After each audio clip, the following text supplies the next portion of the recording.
right, so this video takes up where pathing left off. And if you haven't seen that or don't know what a centimorgan is or MRCA or maybe whatever second cousin once removed means, go back and watch the first in the basics video with pathing. Now we're going to talk about the tool and the age overlay. So we've already told you that this gives you all the possible kinships. But now we get a probability map. And what that means is up here at the top, you can click this, it says show probability map. All right, now the default is 50.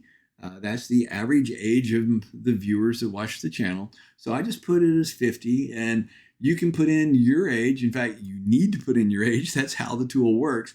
Now, before I move it, I want to talk to you about the overlay itself. Now, the overlay, particularly, there's the green, and then there's the yellow. Now, what this means is for this centimorgan, for 450 centimorgans, you see that let me turn this off real quick. There are a total of 12 possible kinships. And when I put on the overlay, I've eliminated 6 of those. Only 6 remain in the green, 6 out of the 12. This tells me where to focus. I don't need to focus in the yellow, and I don't need to focus outside the yellow and green at all. All right, it's going to be in the green. It's a 99% chance it's going to be in the green.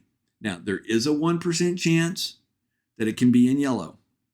All right, but it's 99% likely to be in green. So for every 100 people watching this video, for 99 of you, the green is the right answer. Now, there's going to be that one person that it's not. In fact, I don't know, it might even be less than that. It may be, like 995 to 5 or something like that. It's going to be in green.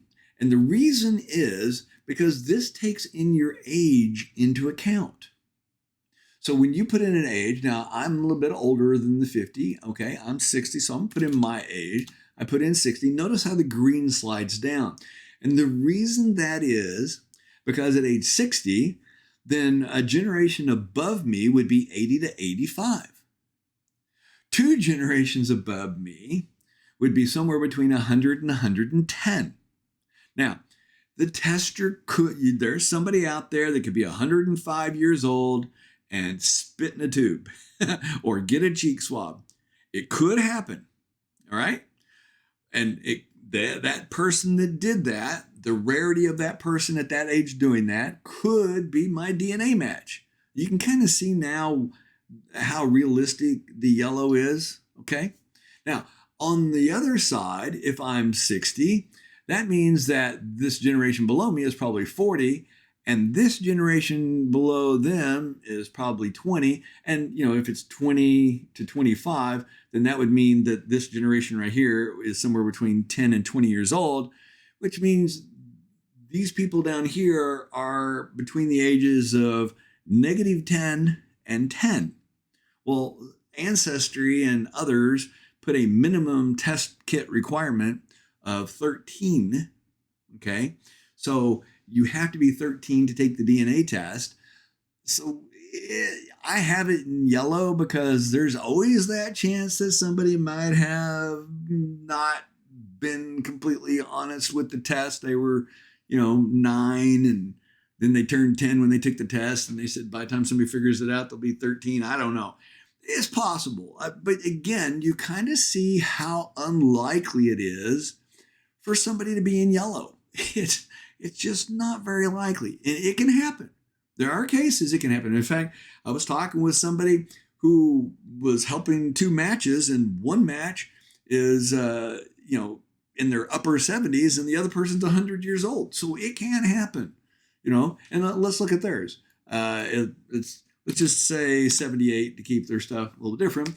And it's like, okay, well, it's not very likely that at 78 that somebody's going to be 20 years older than them to be 108. But because of the way their families fell and the birthdays fell, the oldest, sibling and youngest sibling, it actually is, for their kinship, they were actually a first cousin once removed, and it falls right here, okay? And it's in the yellow. So it does happen. But out of the literally hundreds and hundreds of people I help, it's only shown up a couple of times. As it's not very likely. Okay. And when it happens, when you know that, hey, the person on the other side is 100 and something years old, well, then you know to look in yellow. Okay. You know that this is an unusual situation. It's like, okay, there's something on. But you notice how the green slid down. So if somebody is 78 years old, they should be looking here. Now, if you look at it from the person's perspective that was 100, it gives you that same drop down, and it worked perfectly from the other side, okay, from the other direction. So if you look at it from both people's perspective, if you know the ages of both, you still are going to be right square in the green, right? So the green is where your answer is going to be 99 point blah, blah, blah percent of the time. It's going to be in green. So focus on the green. And that's the beauty of this probability map. So no other tool does that. At first we had the pathing, and we talked about how this shows all the kinships like, everybody else does.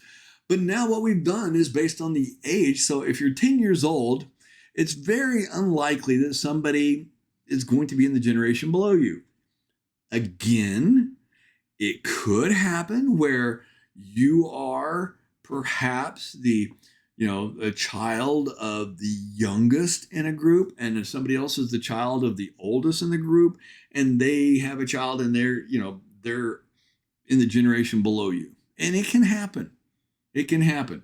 But again, you see how unrealistic that yellow is. And looking at it from the other perspective, if you go 20 to 25, and this is 40 to 50, and this is 60 to 75, and that's 80 to 100, to be in a yellow, they would have to be 100 to 125 years older than you are at 10. So that'd be 110 to 135 years old. It's possible. I'm not saying it's not, especially because maybe they're not really 110, they're only 99. And there was some generational differences that caused them to be up there. So it could be in yellow, but folks, focus in the green. The answer's going to be in green. Put your age or the age of the tester of the person you're helping, and it's going to shift, and it's going to tell you exactly which one of these kinships you need to focus on. All right. And you can just let the yellow go. Those ones up in white up here, that's like 0.000001 or less percent. Okay, if they're not even in yellow, again, there's always that random case, but you've got a better case of having an NPE, a non-paternal event, or some misattributed paternal event, NPE, than you are they're going to be in white. Okay. So if you think they're in white, your trees are wrong. Okay. I'm just going to say it in the kindest, most polite way I can.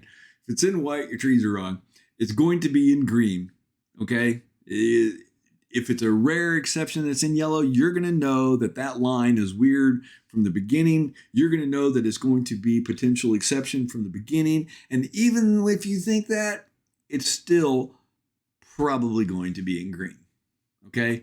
Because it's going to average out over those generations, and it's still going to be in green, all right? So look in the green, all right? That's the probability overlay based on the age. No other tool has that. That's one of the things that makes this the best tool on the internet for resolving your kinships, all right? All right, that's the probability overlay and the age magic of the cMsolver.